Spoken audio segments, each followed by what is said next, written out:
Kaya niya yan. Go, Julia. Wala akong example. Any number. Sample of commutative property of addition.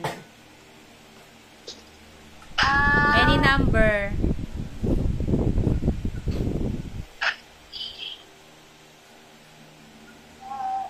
Hindi ko maka-issues eh. Ikaw, Mika, bigay ka sample. Again? Again. Iba naman. Oh, basta commute, 10 plus 15 equals 15 plus 10. Oh, ikaw naman, Julia. Uulitin mo lang, babalik ka rin mo.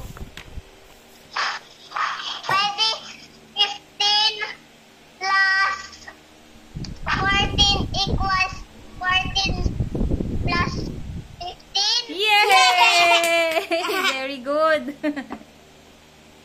Iyon. Okay na. Ano naman? Ordinals naman. Turn mo sa page ng ordinal. Ano ba? Ordinals ba yun?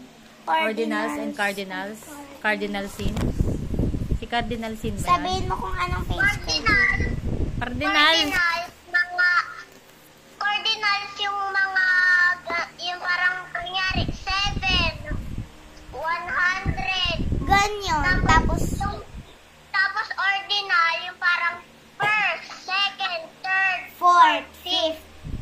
Ang galing eh. Ang galing naman pala. Mapa-perfect nyo na yung summative bukas eh. Yes, of course. Yes, of course. Of course. Sige nga. Sayaw muna kayo ng gento. Dali, sayaw muna kayong gento. Kayong dalawa. Dali. Gento. Sige, ikaw kumanta, Julia.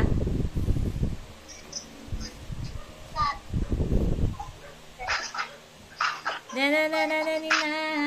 Gento. Gento. Gento. 3, 2, 1, go. Gento. Ulit. 3, 2, 1, go. Gento. Basta.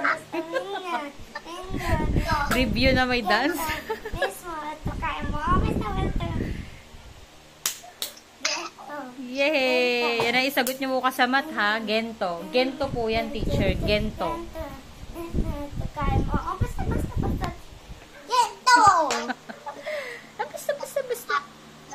Gento. Gento. Ang galing niya mag-review. Ano pa?